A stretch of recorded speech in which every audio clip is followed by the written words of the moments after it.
Some basic of concept chemistry में वैसे क्या पढ़ लिया था कि केमिस्ट्री क्या है, importance and scope of chemistry पढ़ ली थी, राइट।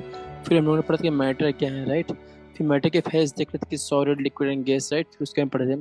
फिर क्लासिफिकेशन ऑफ मैटर के थे, राइट, जिसमें हम पढ़े थे कि प्योर सब्सटेंस और मिक्सचर क्या होता है। फिर प्योर सब्सटेंस के पार्ट पढ़े थे कि एलिमेंट क्या होते हैं, कंपाउंड क्या होते हैं। फिर मिक्सचर के पार्ट होमोजेनस और हेटेरोजेनस से डिफरेंस देखे थे। उसका हम लोगों ने क्या देखे थे, जो एलिमेंट क्लासिफिकेशन फिर से किया गया मेटल, नॉन मेटल और मेटलॉइड में, राइट। फिर उन्होंने क्या देखा, कुछ प्रॉपर्टीज देखे मैटर की, जैसे कि mass, volume, density, physical state, melting point, boiling point, solubility, conductivity, reactivity, right.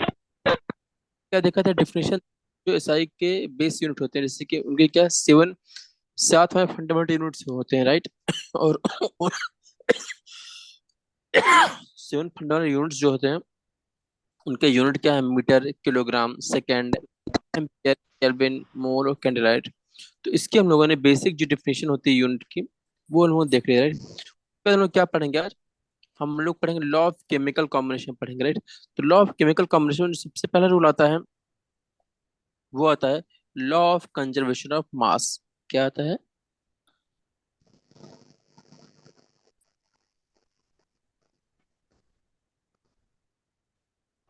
Law of conservation of mass.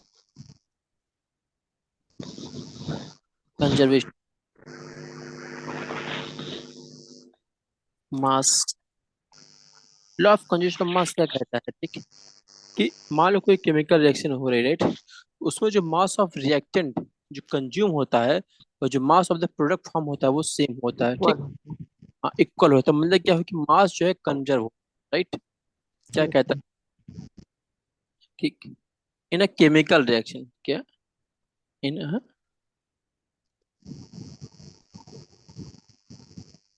Chemical reaction, क्या मास ऑफ रिएक्टेंट,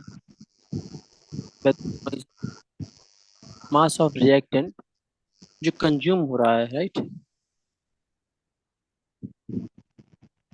वो इक्वल टू हो गया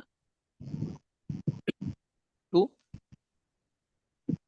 मास ऑफ प्रोडक्ट जो फॉर्म हुआ है, फॉर्म हुआ, ठीक, वो सेम हुआ, ठीक।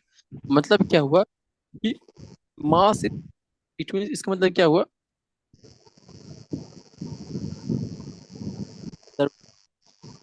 आई थिंक ईयर का इशू, निकाल के फिर से लगा लो। Mass is conserve, right. तो ये क्या है, डायरेक्ट कॉन्सिक्वेंस होता है law of conservation of atom, क्या ये जो है, ये law of conservation of mass क्या है, ये क्या है, बैकग्राउंड, नो फाइन, या इसका direct second problem is the direct consequence of law of conservation of atom, के consequence of law of conservation of atoms, right. और बात ये कि जो लॉ है किसने दिया था, this law was given by Antonio Lavoisier. किसने? एंटो एंटोनियो लेवोइसर ने दिया था इन 1789 में। ओके, तो ये था लॉ ऑफ कंजर्वेशन मास। इतना क्लियर है, clear bro, law of conservation mass ये पहले पढ़ चुके, राइट। नेक्स्ट क्या आता है, लॉ ऑफ कांस्टेंट। क्या है? लॉ ऑफ कांस्टेंट, ये क्या होता है पता है, law of constant? Law of constant क्या होता है, ये क्या है कि जो लॉ ऑफ डेफिनेट प्रोपोर्शन है, स्टेट करता है कि जो मास प्रोपोर्शन होगा एलिमेंट में, इन्हें कंपोजिट सैंपल में होंगे, वो क्या है, ऑलवेज सेम होंगे, ठीक है। क्या कहते हैं,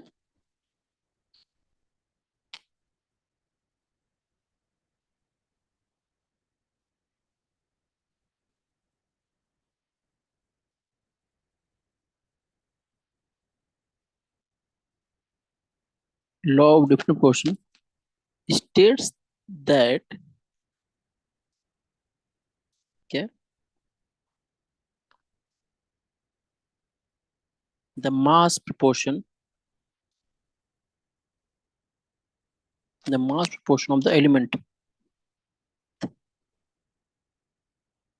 elements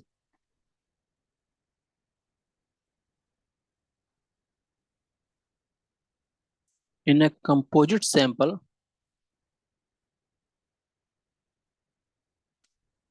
are always the same.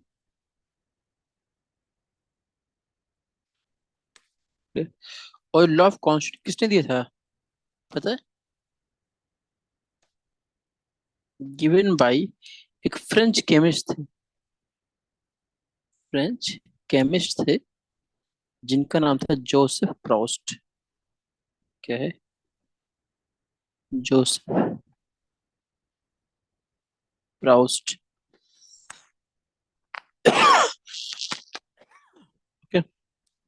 Next क्या आता है? Law of multiple proportion. ये कांस्टेंट था। नेक्स्ट क्या है? Law of multiple proportion.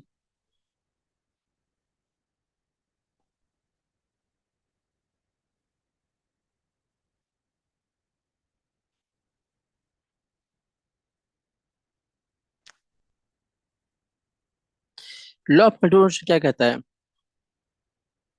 ठीक, कि व्हेन टू एलिमेंट्स को कंबाइन करते हैं, ठीक, फॉर्म करते हैं मोर देन वन कंपाउंड, ठीक, तो जो वेट होता है वन एलिमेंट का वो proportional to the fixed weight of the other element as whole number. क्या कहता है? व्हेन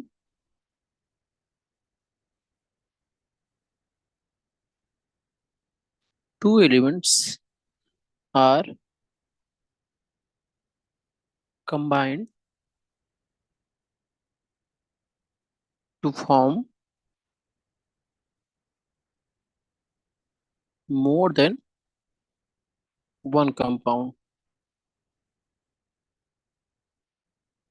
तो क्या होगा?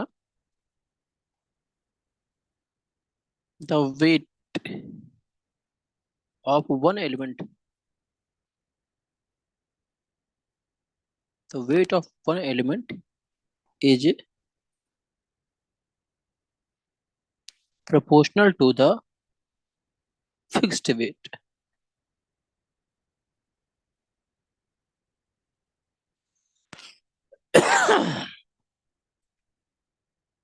fixed weight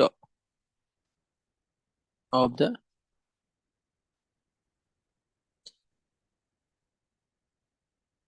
other elements as whole number, right? ये हम लोगों ने ऑलरेडी प्रीवियस क्लास में पढ़ लिया है, just for remember, right, revision. अब बात ये कि किसने दिया था? हम गिवन बाय रिचर, नहीं नहीं नहीं, Dalton, not Richter sir, Dalton. Dalton ने दिया था इन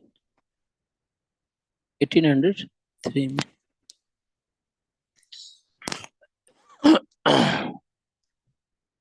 नेक्स्ट क्या आता है? Law of reciprocal proportion. क्या है?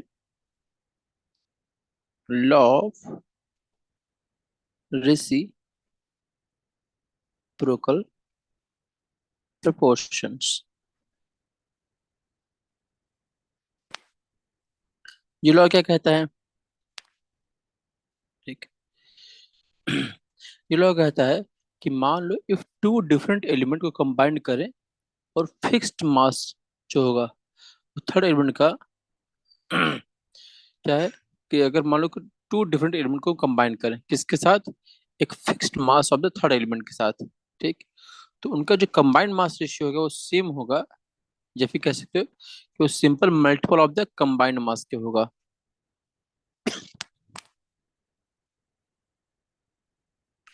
If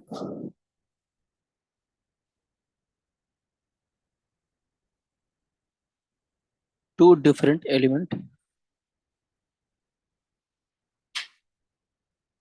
are combined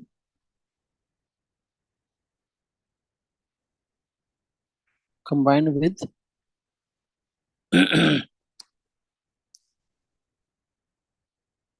fixed mass of third element,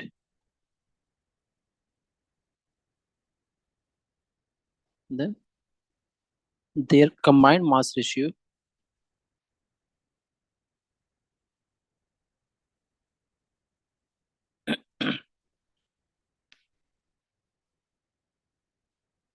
is same, या तो क्या होगा, एक सिंपल मल्टीपल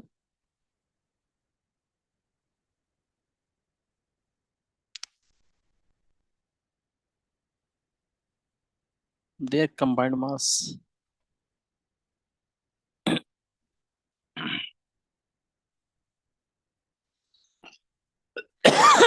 और ये किसने दिया था? ये दिया था रिचर्ड ने भाई,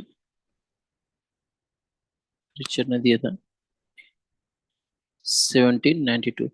जनरली क्वेश्चन नहीं पूछते हैं, ठीक, कि कब दिया था, ठीक, बट ये पूछ सकते हैं कभी कभी कि कौन जो लॉ है किसने दिया था। ओके, नेक्स्ट क्या आता है? Law of Gay Lussac, law of gaseous volume क्या आता है?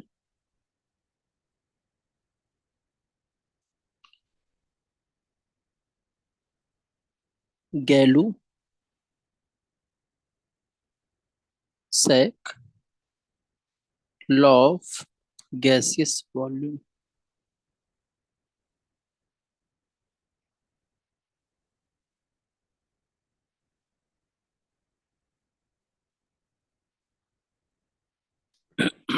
ये क्या कहता है? पहले तो ये जो लॉ है किसने दिया था? नाम से लिखा है, गैलोसेक ने लिखा है, ठीक। कब दिया था इसको? दिया था 1808 में दिया था, ठीक। और इन्होंने क्या स्टेब्लिश किया था? एक relationship between the volume of the gases reactant. क्या बोला था इन्होंने? The relationship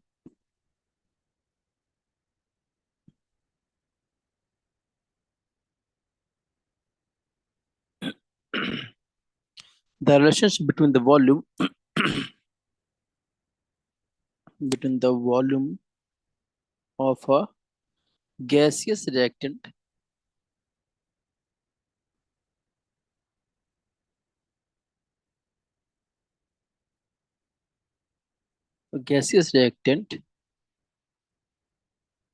and a product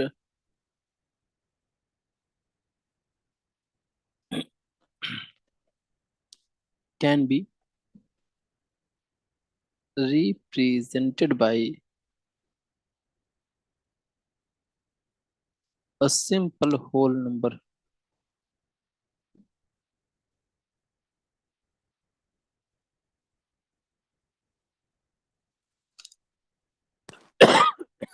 next क्या आता है? आवोग्रादो। क्या है? आवोग्रादो लॉ, ये क्या कहता है?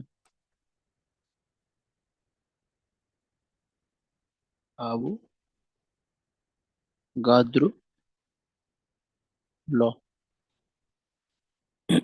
ये लॉ क्या कहता है, ठीक, ये लॉ किसने दिया था? 1811 में आवोग्रादो ने दिया, नाम से लिख रहा है, आवोग्रादो ने दिया। तो ये क्या बोलते हैं कि इक्वल वॉल्यूम जो गैस है एट सेम टेम्परेचर पे and pressure should be contain equal number of molecule. क्या?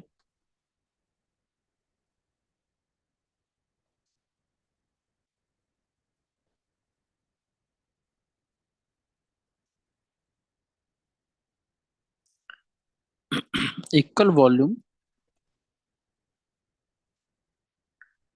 Of gases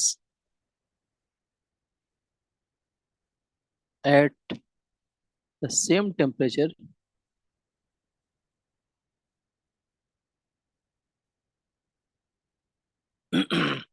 eight same temperature and pressure should contain, क्या करते हैं?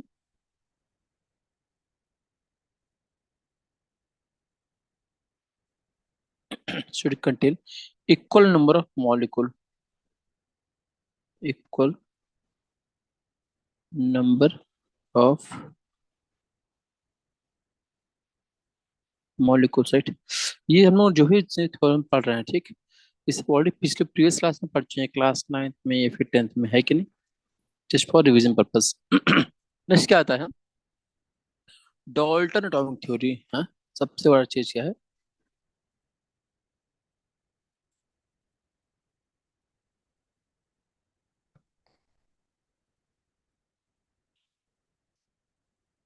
डाल्टन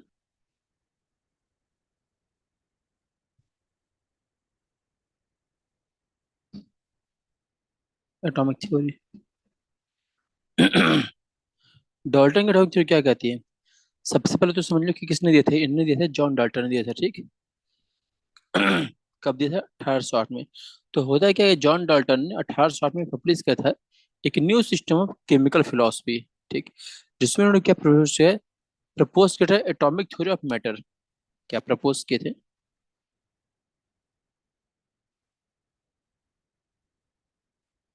प्रपोज किया था एटॉमिक थ्योरी ऑफ मैटर।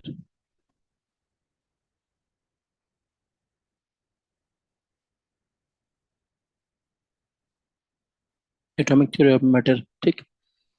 और जो मेन पॉइंट है डाल्टन एटॉमिक थ्योरी के, वो क्या क्या थे? चलिए देखते हैं क्या क्या थे, ठीक। पहला क्या है?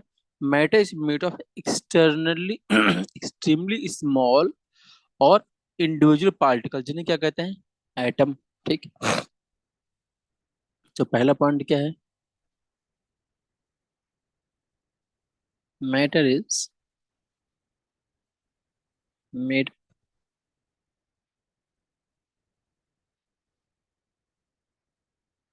Extremely small individual particle.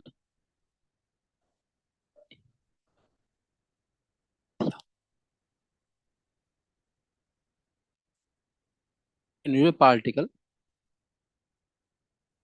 Called atom.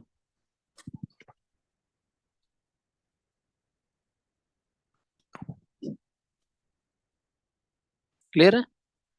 तो इन्होंने क्या बताया था? एटम को बताया था, राइट। और क्या बताया था? कि जो एटम है, ठीक, अगर एटम की बात करें, किसी गिवन एलिमेंट का, वो आइडेंटिकल होते हैं इन ऑल रिस्पेक्ट, है कि नहीं? मतलब कि उनका सेम साइज होगा, सेम मास होगा, और केमिकल प्रॉपर्टी होंगी। क्या? Atom of given element.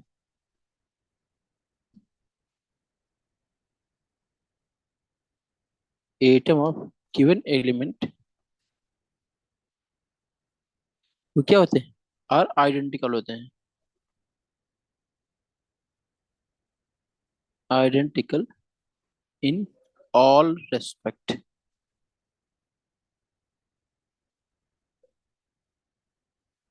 मतलब क्या हुआ? उनमें क्या होगा? और उसमें क्या हुआ? इनमें क्या होता है? सेम साइज रहेगा, ठीक, सेम साइज रहेगा, और क्या रहेगा? सेम शेप रहेगा, ठीक, और क्या रहेगा? सेम मास रहेगा इनका, है? साइज, शेप, मास, और क्या रहेगा? केमिकल प्रॉपर्टी रहेगी, है कि नहीं? ये सब चीजें सेम रहेंगी, ठीक। और भी कई सारी चीजें होती हैं ईटीसी। ओके। अच्छा, ये तो किसकी बात हो गई है? अगर किसी गिवन एलिमेंट की बात की जाए, राइट, ठीक। अगर मान डिफरेंट एलिमेंट की बात किया जाए, ठीक, तो वो क्या होंगे? अगर डिफरेंट एलिमेंट होंगे तो उनके मास अलग होंगे, शेप अलग, उनके मास, सब साइज, सब कुछ अलग होंगे। क्लियर है? सब कुछ अलग अलग होगा, ठीक। और atoms of different element combine कर सकते हैं, ठीक, और बना सकते हैं fixed simple whole number ratio form. क्या कर सकते हैं? कंबाइन कर सकते हैं, कंपाउंड को फॉर्म करें, कंपाउंड को। क्या हो गया?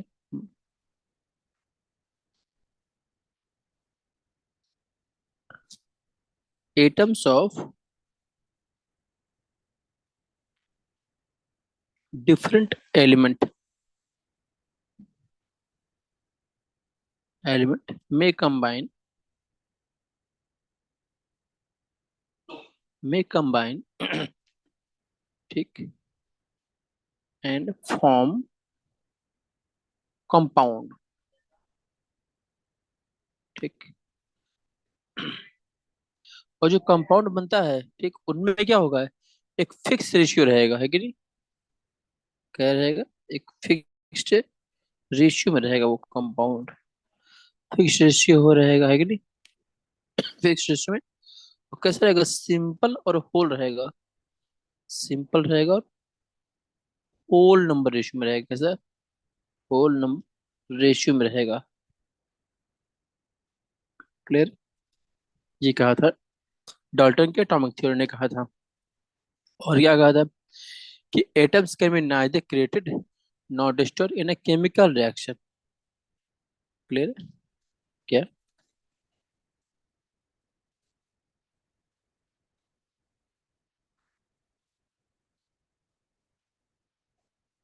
Atoms can neither be created nor destroyed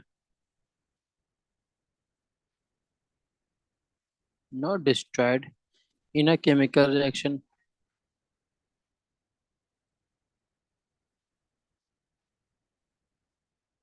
Clear? Okay. Neither created nor destroyed in a chemical reaction. ठीक। तो मतलब क्या हो कि जो डाल्टन की थ्योरी है वो एक्सप्लेन करता है लॉ ऑफ केमिकल कॉम्बिनेशन। मतलब क्या हो? इट मीन्स क्या? Dalton's theory could explain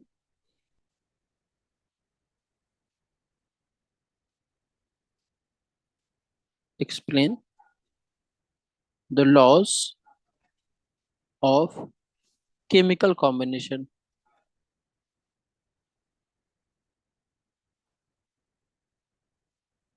clear? Okay.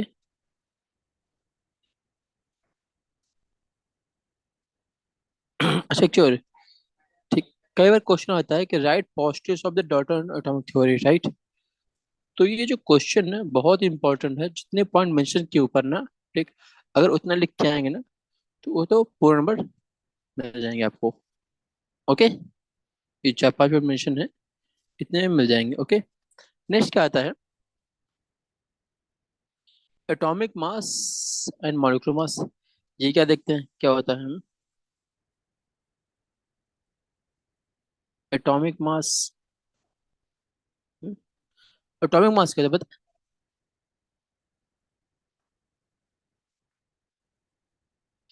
Atomic mass को हम डिफाइन कर सकते हैं मास ऑफ सिंगल एटम, जो हम मेजर करते हैं in the atomic mass unit में, या फिर यूनिफाइड मास यू में। ठीक। तो क्या है ये?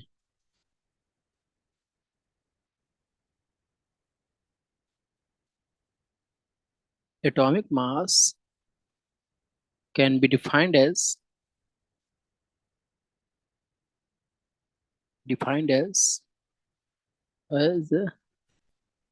mass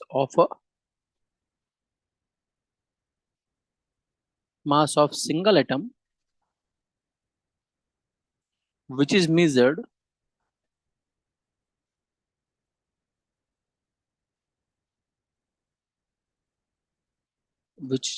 in atomic mass unit। किसमें लिखते हैं? एटॉमिक मास यूनिट में इसको मेजर करते हैं। शॉर्ट फॉर्म में क्या बोलते हैं? इसको बोलते हैं एम यू बोलते हैं। ठीक। या फिर क्या कहते हैं? यूनिफाइड मास। क्या बोलते हैं? यूनिफाइड मास। और यूनिफाइड मास को रिप्रेजेंट कैसे लिखते हैं? स्मॉल यू से। ठीक। जहां पे बात करें कि एम यू है क्या, where one A M U atomic mass, ये क्या होता है? ये 1/12 of mass of one carbon C12 atom. Clear है, क्लियर है चीज। वन एटॉमिक मास क्या होता है?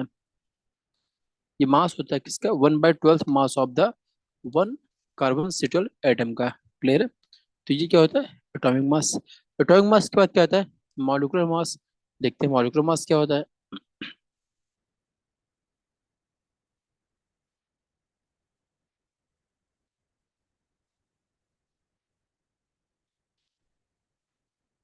मॉलिक्यूलर मास देखते हैं क्या होता है।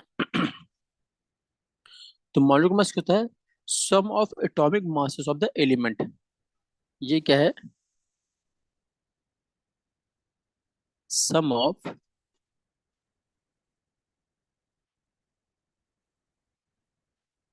Atomic masses of the element जो प्रेजेंट होते हैं।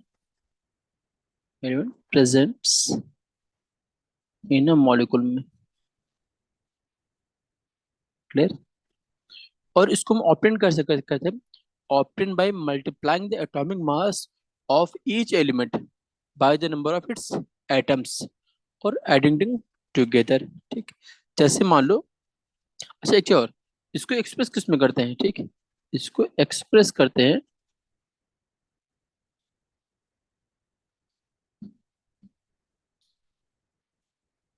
Express in grams.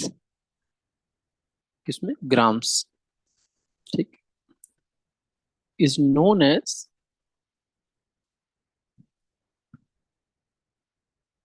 Gram molecular mass. ग्राम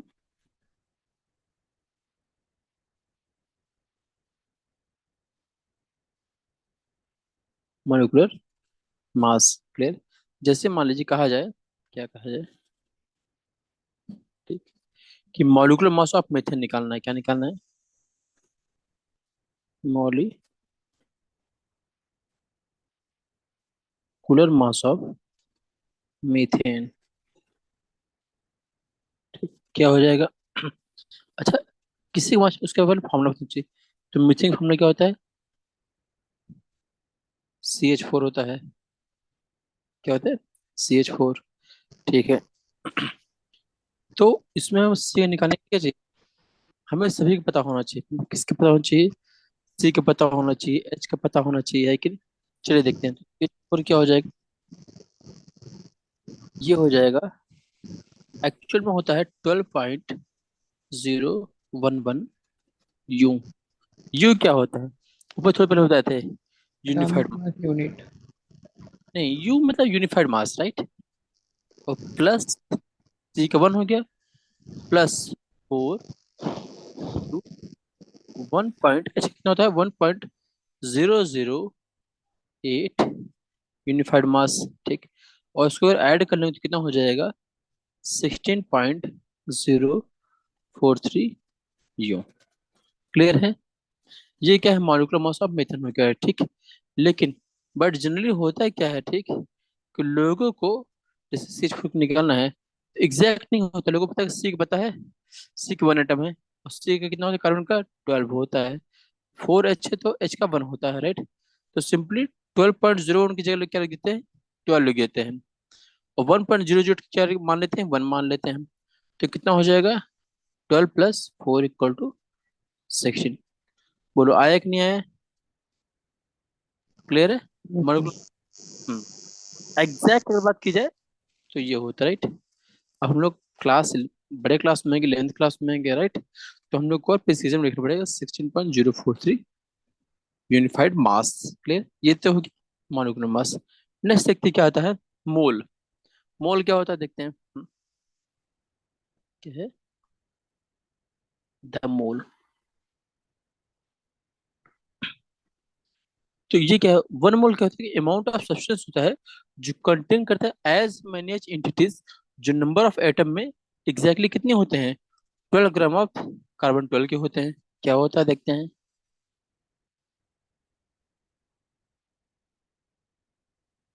1 मोल, ये आपने पिछले क्लास में पढ़ा नहीं? पढ़ा है मेरे क्लास, पढ़ा होगा, शायद सिलेबस से हट गया था।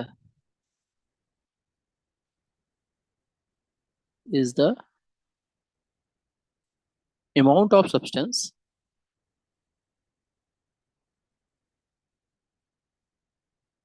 okay, amount of substance that contain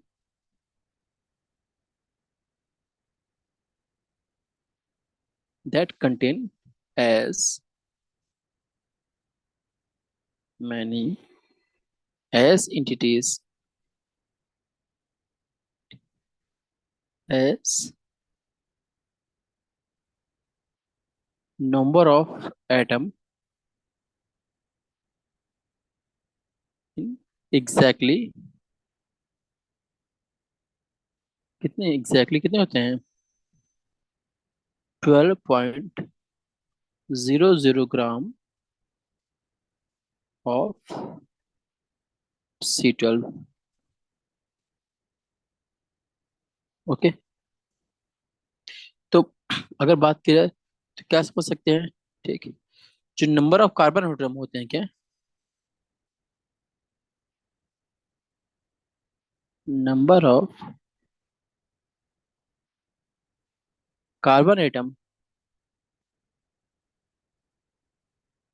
in 12 gram of carbon 12 में कितने होते हैं ये होता है 6.022 इंटू 10 to 23 क्लियर ये बाय डिफॉल्ट हम लोगों ने क्या माना है कार्बन का माना है क्लियर है number of carbon atom in 12 gram of C12 में कितने होते हैं 6.022 इंटू 10 to 23 क्लियर है ठीक है नेक्स्ट क्या हम लोग देखते हैं केमिकल फॉर्मूला तो केमिकल फॉर्मूला क्या होता है ये एक तरीके से सिंबॉलिक रिप्रेजेंटेशन होता है ठीक किसी कंपाउंड का उसे क्या कहते हैं केमिकल फॉर्मूला ठीक है चलिए देखते हैं नेक्स्ट क्या है केमिकल फॉर्मूला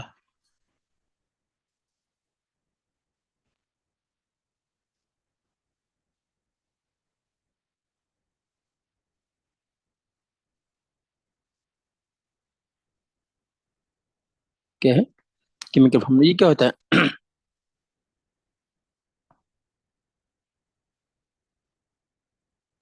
सिंबॉलिक रिप्रेजेंटेशन होता है क्या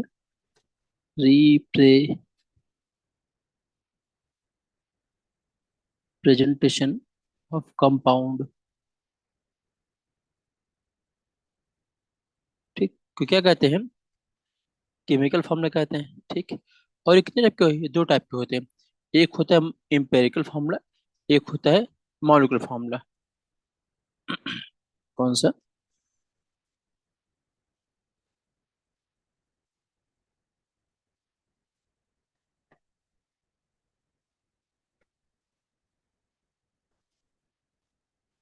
क्या होता है एम्पेरिकल फॉर्मूला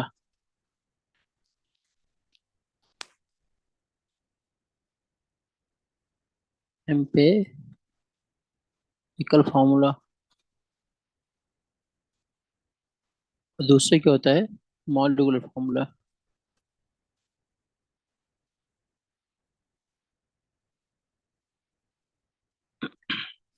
एम्पेरिकल फॉर्मूला क्या होता है एम्पेरिकल फॉर्मूला रिप्रेजेंट करता है सिंपलेस्ट होल नंबर रेशियो क्या रिप्रेजेंट करता है ये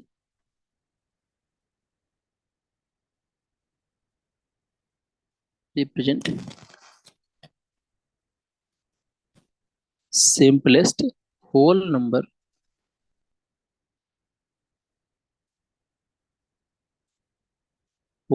ratio of various atom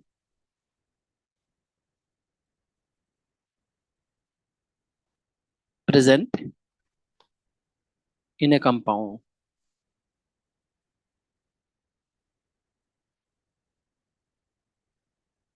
clear next क्या है मॉलिक्यूलर फॉर्मूला तो मॉलिक्यूलर फॉर्मूला क्या होता है ये करता है शो करता है ये shows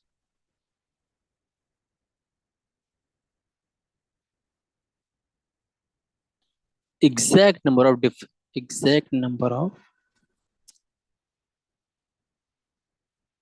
different types of atom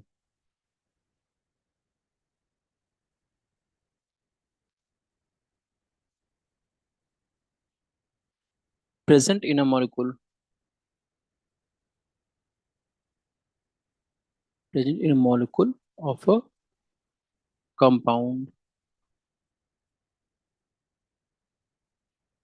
अच्छा देखिए, क्या एम्पेरिकल फार्मूला और मॉलिक्यूलर फार्मूला में कोई रिलेशनशिप होता है क्या? हाँ होता है। क्या होता है पता है?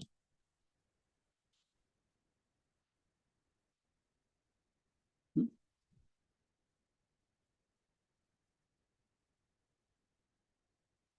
हम्म, चलो देखते हैं। जैसे मान लेते हैं वाटर की बात किया जाए, ठीक है, चलो और देखते हैं।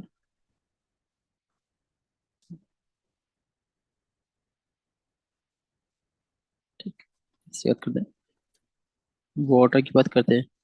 तो वाटर का मॉलिक्यूलर फार्मूला क्या होता है पता है? मॉलिक्यूलर फार्मूला, डायरेक्ट क्या molecular formula, okay, molecular formula, formula. फिर लिखते हैं एम्पेरिकल।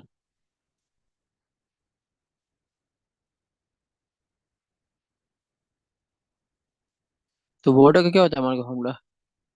H2O। और एम्पेरिकल फार्मूला भी सेम होता है, H2O।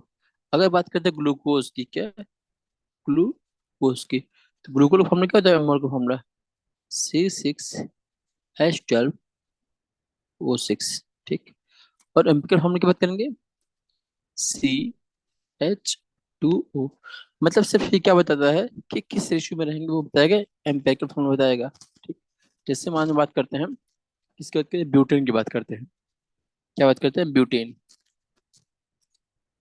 क्या ब्यूटेन फार्मूला क्या होता है बताओ? C4H10। एम्पिरिकल फार्मूला क्या होगा? C2H। सिंपल फार्मूला लिखते, क्लियर है? जैसे बात करें बेंजीन, क्या होता है? C6H6। तो ये क्या हो जाएगा? C और H हो जाएगा, क्लियर है? अगर बात करें क्या, हाइड्रोजन पर ऑक्साइड, क्या होता है? H2O2। तो ये क्या हो जाएगा? HO। बोलो, क्लियर है कि नहीं क्लियर? बोलो इतना चीज, यहाँ तक कोई दिक्कत? तो मॉलिक्यूलर फॉर्मूला और एम्पिरिकल फॉर्मूला है कि नहीं, बोलो। हम्म। तो अगर इसके बेस पे देखा जाए तो कह सकते हैं क्या, कि जो मॉलिक्यूलर फार्मूला होता है वो क्या होगा, जो एम्पिरिकल फार्मूला होगा, एम्पेरिकल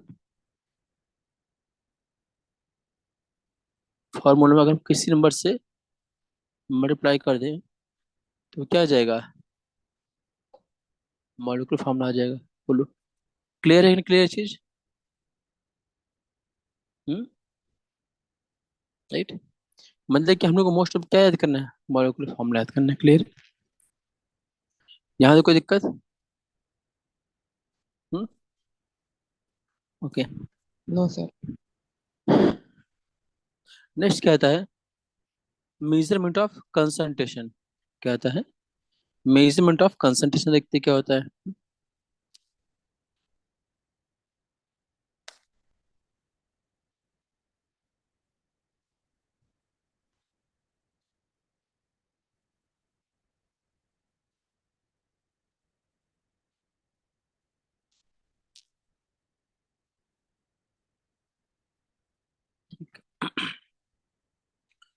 तो जो कंसंट्रेशन होता है ऑफ सॉल्यूशन का, वो रिफ्लेक्ट करता है relative proportion of a solute and solvent जो प्रेजेंट होता है सॉल्यूशन में। ठीक है, क्या होता है? द कंसंट्रेशन,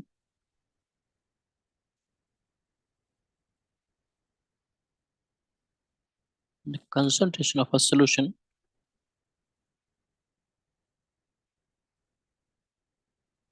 रिफ्लेक्ट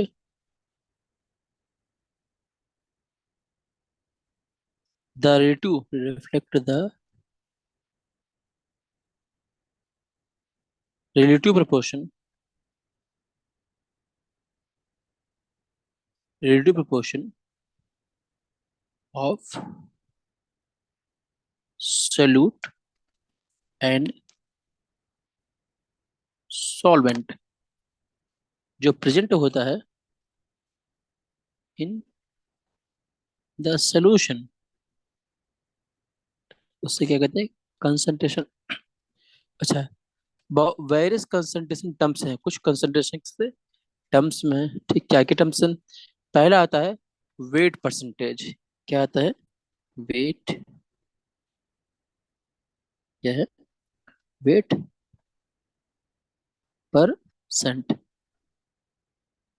इसको रिप्रेजेंट कैसे करते हैं? परसेंट का सम बनाएंगे और लिख देंगे डब्ल्यू ऑन डब्ल्यू, ठीक।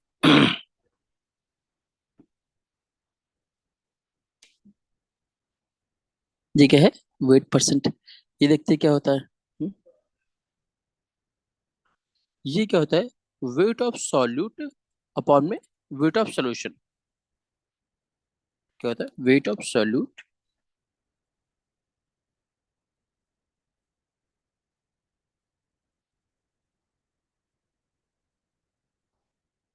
वेट ऑफ सॉल्यूट अपॉन में weight of solution into 100। Clear? Next क्या आता है? Volume percent. क्या आता है? Volume percent. ये देखते हैं क्या होता है।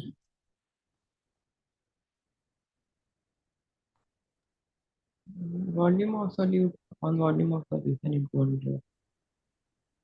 इसको रिप्रेजेंट कैसे करते हैं? परसेंटेज वी अपॉन वी, ठीक।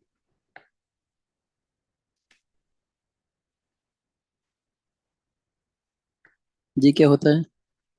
ये होता है volume of solute, right, upon में वॉल्यूम ऑफ सॉल्यूशन।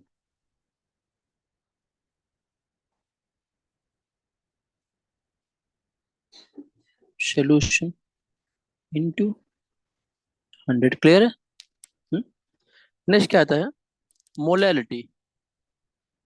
नेक्स्ट क्या वर्ड आता है? मोलैलिटी। ये क्या होता है? मोलैलिटी। मोलैलिटी को कैसे रिप्रेजेंट करते हैं? स्मॉल एम से, ठीक। ये क्या होता है? ये होता है क्या है? It is defined a number of moles. ये क्या है? It is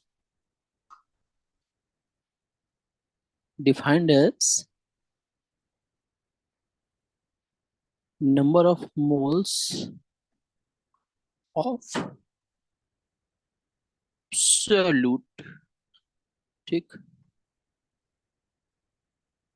present in 1 kilogram of solvent. Clear है?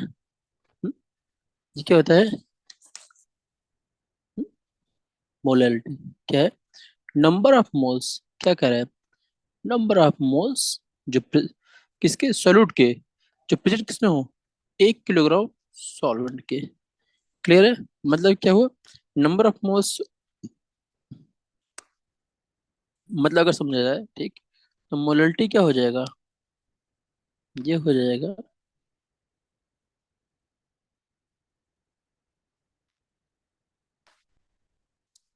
Number of moles,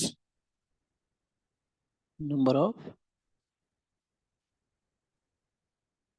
moles of solute, right, upon में मास ऑफ सॉल्वेंट के, मास ऑफ सॉल्वेंट किसमें होना चाहिए? इन किलोग्राम में। क्योंकि 1 किलोग्राम कह रहा है, तो अगर डिवाइड कर तो 1 किलोग्राम में आ जाएगा, नहीं आ जाएगा, राइट? In to 100। बोलो, आया कि नहीं आया चीज? Yes, sir. ठीक। क्या number of moles of solute upon mass of solvent पर केजी, क्लियर है? तो ये क्या हो गया, मोलैलिटी। यहाँ समझना है ये क्या हो गया है, मोलैलिटी। ठीक। नेक्स्ट क्या आता है, मोलैरिटी। बहुत माइनर डिफरेंस है। क्या है, मोलैरिटी। ऊपर में क्या है, मोलर। नीचे क्या है, मोलैरिटी। ठीक। ये क्या होता है, इसको रिप्रेजेंट करते हैं कैपिटल एम से। ठीक।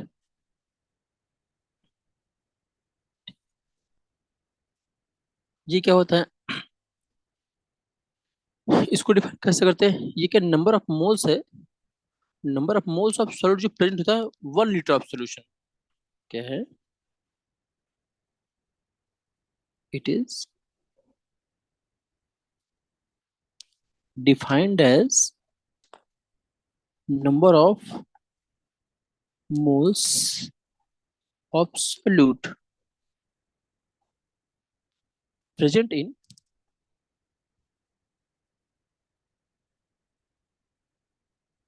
1 लीटर ऑफ सोल्यूशन, राइट। मतलब अगर इसको रिप्रेजेंट किया जाए क्या हो सकता है, मोलरिटी का कैपिटल एम क्या हो जाएगा, ये हो जाएगा नंबर ऑफ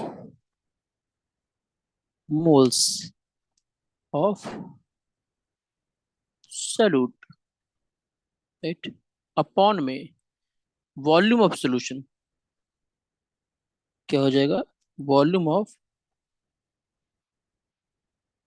सोल्यूशन, किसमें, इन लीटर में, इनटू 100। बोलो आ रहा है कि नहीं आ रहा है, Yes, sir. समझ में? ऊपर वाले में क्या है, जो मोलैलिटी है वो किलोग्राम में है, मास है। नीचे क्या है, यहाँ क्या दिया गया जो मेजर करें, ये मास है। और यहाँ किस में दिया गया है, ये वॉल्यूम में है। क्लियर है कि नहीं, कोई दिक्कत? No, sir. हम्म। ठीक। अच्छा, तो इतना हो गया है। ठीक। नेक्स्ट क्या आता है, मोल फ्रैक्शन। ठीक। तो मोल फ्रैक्शन पढ़ने आप लोग क्या करेगा, इतना पढ़ के आएगा, बाकी हम लोग नेक्स्ट क्लास में डिस्कस करते हैं। क्लियर है? Yes, sir. तो फिर आज क्लास ये हम लोग करें, इसको जरूर कर लीजिएगा, नहीं तो फिर ये भूल जाएंगे आप लोग, है ना। ये जो दिख रहा है मेजर ऑफ ये कंसंट्रेशन का, wait percentage, volume percentage, molality, molarity. Clear? Okay. Yes, sir. तो आज क्लास यही वाइंड अप करते हैं।